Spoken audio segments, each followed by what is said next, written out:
Hello everyone. All right, we're going to start looking at the ES, crude, and gold. Before we do that, I want to really emphasize the importance of understanding the price cycle because it's a leading indicator, and I'll explain what that means. So I can't really draw that good, but so this thing right here, right? I think it's called Wyckoff price cycle or whatever. I don't know what it's called, but this is the cycle, meaning you have accumulation, you have markup, and you have some distribution. It could be minor distribution that just sets up the pullback, and then minor markdown, which is just the pullback. That's all it is in an uptrend. Then reaccumulation, all that. What did I do? And then I forgot what this, oh yeah, markup. And it goes on and on. But this is so important. And this is not just like some type of learning tool or something like that. That okay, this is some type of diagram. This is far more important. Why? Because as a trader, you're directional trader. You're trying to get markup, and you're trying to get markdown in downtrends. In order for you to do this, to get the markup and the markdown, you need to develop the skill of diagnosing accumulation and reaccumulation.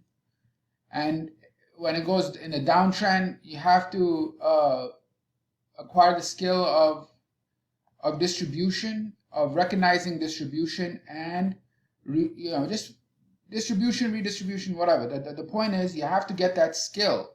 Why? Because the whole objective for any directional trader is to get markup and markdown. All right, now you might have here other things like, oh, be consistent, or risk management, blah blah blah, right? But it all comes down to getting markup and markdown. It's the only way you're going to make money, is being able to get markup and markdown. That's facts. All right, so the point here is, what is the leading indicator for markup and markdown? Clearly it's accumulation, because it comes before markup. Therefore, it is a leading indicator for markup. Again, being able to diagnose accumulation is a leading indicator for markup because it comes before markup. It's really that logical and straightforward. A precedes B, therefore you need to know if A is occurring. All right, so so this is why this is the thing you want to focus on. Do not waste your time with like the labeling you're gonna do, and you're gonna ask people online, and they do these labels of all hindsight labeling. I know you can't even draw this.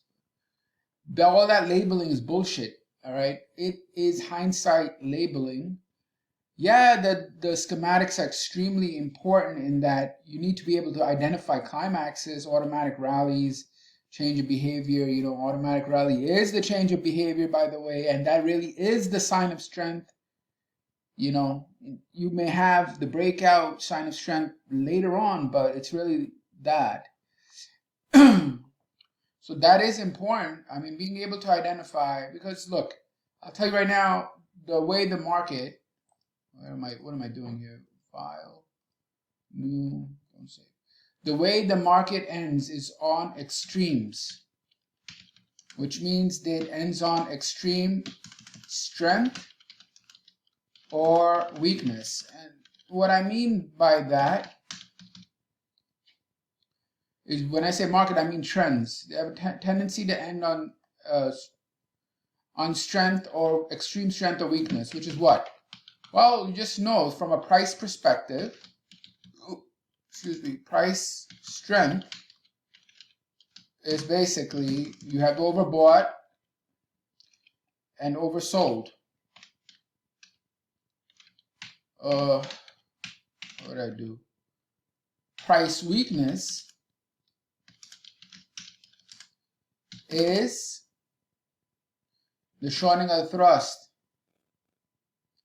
Volume strength, or a lot, I shouldn't say strength, maybe that's the wrong term, or like abnormal amount is what I'm trying to get at, but you want to call it like a lot, so volume strength, or a lot of it, is your climax and effort reward.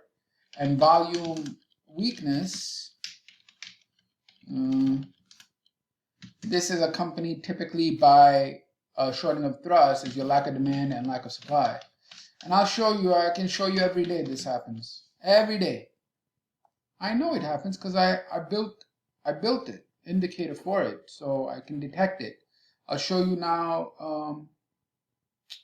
maybe I'll show gold, 1 second. So this is the example of gold today.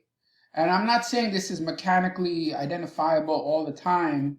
You have to always use judgment. That's the way the market is, because there's too much variation. There's time of day, volatility, time of day, volume, trend, higher time frame. There's just too much, right? But, given all of that, it's pretty damn good. So it goes down, down, down, down, down right here, shortening of the thrust. Why? You go from volume 104, 120, all the way down to 27. Decrease in volume, as you can see, from here, actually just from here to here, but the decrease in price from 84 to 74 to 31, where you see the distance from low to low to low is garbage. It's decreasing. And the final one is very low. And then when you have that reversal here, it means it's going higher, and it does. It goes all the way to retest the high. But the exact low is caught. So anyway, well, my point is how markets end is basically, on those extreme price volume extremes, either a lot or very little. In this case, very little distance is the shortening of the thrust.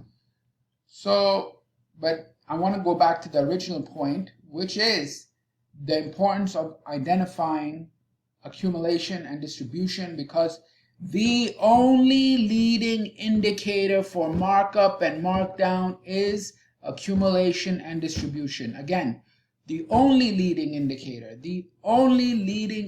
for markup is accumulation, and the only leading indicator for markdown is distribution. There's no other indicator. So you need to be able to detect that. Yes, you have shortening of the thrust, which ends trends, and climaxes, which end trends, but these are part of accumulation. These are part of distribution. Are they not? Of course they are. So, so the point here is that, today, the trade today showed this very clearly. I'll show it in the, 1 second, the ES. So in the ES, I'm looking at this thing. It's down, it's a downtrend and all that, but I know that we're very close to this area here, this on the daily, which is obviously the origin of the rally. So that's exactly the spot where you can have a reversal. The two spots, one a breakdown, the test of breakdowns, right? Breakdowns and breakouts. And the others are origin of the rallies. Why? Because both places is where one side overtook the other.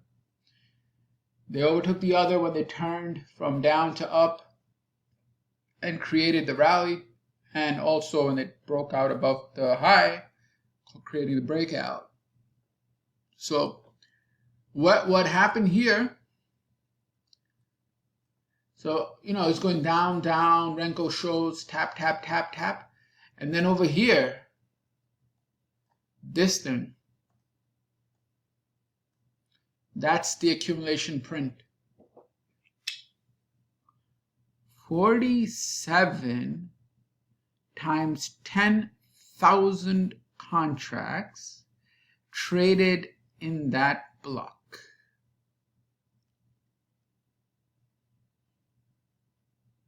All right. That now, do you know if it's what is it? Do you know if this accumulation to go higher, distribution to go lower? You don't know. Maybe folks will say I can use this, delta, that, whatever. Okay, good. Try it. See if that works. But for me, it's this here. Because after the accumulation, you must have that directional movement, which proves, because volume has no direction. Volume has no direction. It is, I think, what's called a scalar value, that it only increases. It doesn't go negative. You don't have negative 1, 2, 3, 4, 5 volume. You only have from 0 to whatever infinite amount, right? So there's no such thing as negative volume. And then after this, but there is in price. Price goes up and price goes down. So here it rally. Yeah. Here it rallies. So that means the chances are quite high that this is some type of accumulation. Even though it looks really bearish in the background here, all that, right? It looks really bearish. But I'm noticing on the Renko also, very nice high volume print. Biggest in 27 bricks. All right. I noticed this breakdown brick and reversal. Attempt to go down. Nope. Rejected. Reversal 27. Okay, so I know that. I'm looking at the tape reading chart and it's there. And then we go higher. Then I go here. And as the market goes down, after this, it starts spacing out. Like, what is going on? And when it bases out and it does this, that 32, it's lifting. It's lifting, meaning demand is absorbing supply. It's lifting supply. It comes back down, holds. Again, it lifts supply and it cracks through. Right here, again, it lifts supply, and this time it's not going back down to support. It breaks right there. Breaks out right there. So then after that, you know, it's just the execution and entry and all that, and then it goes up here. Here it gets really interesting because the market then comes back, and you see the little XOs right here. So that's typically a hinge-like behavior, which means that whatever supply or demand, both of them are done. All right, that's it. They're done. Hinge typically means that. You just have to know the behavior on the pullback. That means the end of one chapter and the beginning of another, to use an analogy. After that, it lifts. It lifts. Here, it lifts. It lifts price. Okay, what do you call that? It's lifting price, breakout, absorption, whatever. So I'm very interested in the pullbacks. Pulls back. And here I'm not too sure because it went below the low. It lifted and then it went below the low. So I don't really know what the hell is going on. But then the bar sizes, they shrink, which means again it's the same hinge-like behavior. Are they on top of anything? They're on top of this area. This is the real area right here, the 49. All right, and it goes down. It dips right above the 49 area here, and starts reversing and then breaks. Does the market lift with volume? It does, right there. 20. It lifts, absorbs that area. Demand absorbs supply and it's ready to go higher. Bang. And it does. So that's the point. With the point and figure chart, you can see this. With the point figure, even Renko, you can see this. Right? You can see this pretty clearly. Because why? Because there's no time element. So the damn thing just goes up and down, has columns that go up and down. And if you're going to take out resistance, you're going to take it out with volume. If you're going to take out support, you're going to have to take it out with volume. Why? Stops are always there. New orders are always there. People buy and sell based on breaks of levels. Nobody wants to stay in the range. If they're going to trade or they're going to put their stop, it's going to be at the edges, always. You know, because that's where you know whether it's succeeded or failed and if it's going higher or lower. So it lifts here on 20,000 contracts, and then bang right here, and near end of day 85,000 contracts, and now we're here at 8514. So this is just a I don't know what to call this. I'm trying to explain and teach at the same time on this channel. So, all right. So here's the point. Market pulls back. You have a print. What's going on? It is way too much. They're accumulating, which is proven by the directional move. Comes back down to support. Reaccumulate. Lifts. When you go to resistance, volume increase because you're lifting and taking out resistance. Comes back down, retries, lifts, pull back above this area again, lifts. Every time you see this, how demand takes out supply is so critical. And the idea is the same on no matter what chart or DOM you use. When these areas get taken out, the volume increases, showing that demand is taking out supply in order to go higher, or supply is taking out demand in order to go lower. All the time.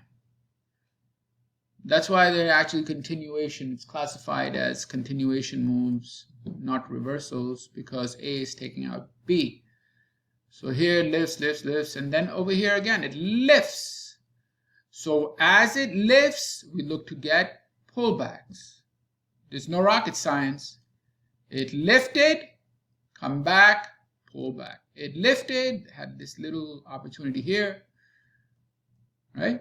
So that's what we're looking all the time. We have trend, and then you look to see if it's lifting, and then how it behaves on the pullback until it fails. Like for example, here, what do you notice? Okay, let's do this little study here. You have that 46. What happened? It lifts. Okay, so most likely accumulation. Then it holds. Reaccumulation, lifts. How do you know? Big print, price direction. Big print, price direction. Right? And then eventually, you know, the little bars, they tell you what's about to come. Meaning you got little bars that are size of 2. Typically, you know, you're going to, that's the hinge. And then it lifts. How do you know? See the fucking thing lift. And it has on volume right there. Right? Goes up. Now, when you have the prints and it goes down, that's a problem. You have the print, price direction down, problem. Print, price direction down, problem. Until it comes to support. Then you have them lift. Now you're looking for the pullback. Uh-oh. It's not holding. So it's going to enter a downtrend. Because this behavior of lifting and holding and then lifting, this is rally, pullback, and eventually it fails. And then the direction turns, which is the case right here. Goes down. You got to use the other time frame to see what happened there. Right here. Goes to an important area near the overnight low. And it does all this. And I just wait. Here it does it again. Base is out, lifts on volume. When it goes down this time, you may say, oh yeah, this must be bearish. But look at the way the red bar looks. Is it breaking? Or is it just holding? So you hold on and you get the clarity later. Okay. So this here, some may say this distribution because of the red bar after, but I'm also looking at the quality of the red bar. Is it a big red bar that breaks a level, or is it just a pullback to support? Because a lot of times they'll accumulate and then they, let's say this here, for example, they accumulate 42, they drop 13, then accumulate 31, then drop 6, that type of how they create the line. That's how accumulation is done. So then eventually they lift and break, and that happens right here, where you get above resistance, and that's your cue to start looking for pullbacks. Right? So like here, this area was broken. So now you look at this area is broken, right? So you just look for, you see how it's holding? It lifts, hold, hold, hold, starting to lift again. Bingo. So there's a logic to the markets. It's not, the structure is not random. I mean, that's what I'm coming up with. That's the logical conclusion, because you have accumulation, markup, distribution, markdown. What is random is you don't know when the hell the damn thing is going to occur, and you don't know how far it's going to go. And you don't know if there are other orders that are going to come in the future that will turn it around. So that part is random, right? But the rest is, if you see the same behavior over and over again, you will develop an acuity to see. For example, when I'm looking at this and I see these small bars together like that, I know at support, after this lift off and it does that, something's going to happen, because it's tightening. It's like the apex, right? And it's at support. So we just wait for a lift and give you direction. Okay, so I did this. Again, you want to go learn this. I can't do more than what I'm doing here. So go read the Division 2. Here is an example of gold. All right. So gold basically breaks, pull back, break. All right. Now, gold is a tricky market, because for professional, they always know that gold needs to take out liquidity, high or low. All right, they know this. It needs to take out some level before it reverses. Why? I don't know. This is the way the market works. It does not a pure higher, high, higher, low, higher, high, higher, low. So they some liquidity grab, I think they call it, or spring or up thrust, right? That type of thing happens. So it's a little more challenging to trade this market, but if you expect that, then you wait for it and only take the trade after that occurs. So anyway, so here, boom, lower, high, lower, low. Now it has a shortening of the thrust. Okay, so traders are going to wait for this thing to come back, and they're going to put on the short position here or here and put their stops here, right? So what do you think is going to get taken? They take out this and then fall. All right? This is not coincidental. Also, you need to be aware that there was a shortening of the thrust here, so there's a trend change after that. All right. So the point here that you got to know is market goes down, market goes up, market goes down.